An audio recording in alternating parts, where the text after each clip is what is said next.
Hi everyone, it's Matt here with another video.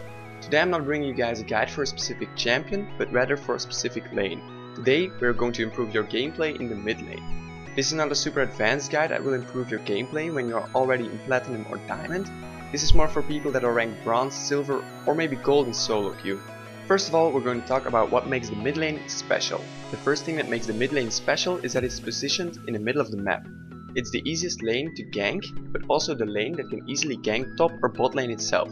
So in other words, you can expect a lot of ganks, but you can also gank other lanes yourself. Because of this roaming potential, mid laners can often carry a game pretty easy. The second thing that makes the mid lane special is that minions arrive faster in the mid lane, and you can also easily take the raid camps and maybe the wolves if you are pushed really hard. This means that you can get a lot of XP and farm. This brings us straight to the third thing that makes the mid lane special, the champions. The mid lane is mostly played by caster or assassin champions. These kind of champions greatly benefit from leveling up their skills. In other words, the mid lane provides the best amount of experience and farm to reach the potential of these champions. The mid lane champions also get their damage spike mostly somewhere around the mid game. This is because they have a level advantage over other people in the game, and their main damage spells are also max level by now. Now we're going over the tips and the tricks that will definitely improve your mid lane gameplay.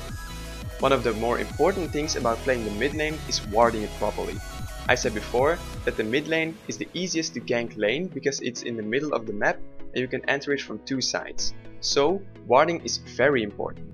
Most people ward the bushes that separate the river and the lane, because this is the place that the junglers mostly wait in for the perfect moment to gank. This is also probably the most safe warding spot when you are playing solo queue. If you are winning and you feel comfortable in your lane, you can ward a bit more offensive. Directly warding the exits of the enemy jungle will also provide security, but don't rely on it entirely because there are still some dark spots that can be exploited by the jungler. Another important thing is lane control. Be sure to get as much farm as possible and try to get more experience than your opponent. Like I said before, the mid laners get their damage mostly from experience and farm. So if you get more experience and farm than your opponent, you're probably going to win your lane. A quick tip to ensure you get more farm and experience than your opponent is to quickly push the lane and take the raids afterwards.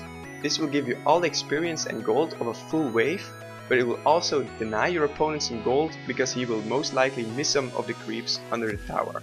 The second reason why you take raids is to increase the gap that you made by pushing the minions under the enemy's tower. The last thing I'm going to talk about in this video is the roaming potential of a mid laner. The mid laner is in the perfect position to gank other lanes. The mid laner is next to the top and the bottom lane, combined with the fact that the mid laner either has some sort of crowd control or a massive amount of burst makes them a force to be reckoned with. Try to gank after you have pushed your lane. Even better is if you have spotted your laning opponent recalling. Quickly pushing the lane and roaming to other lanes will give your enemy almost no time to react to your roaming. You also need to be careful when you're getting pushed to your own tower all the time. Your laning opponent also has this kind of roaming power, and to be honest, the only reason to really stop him from roaming is to let him regret his decision. You can do this by pushing down his tower as fast as possible, or at least get some free hits on it.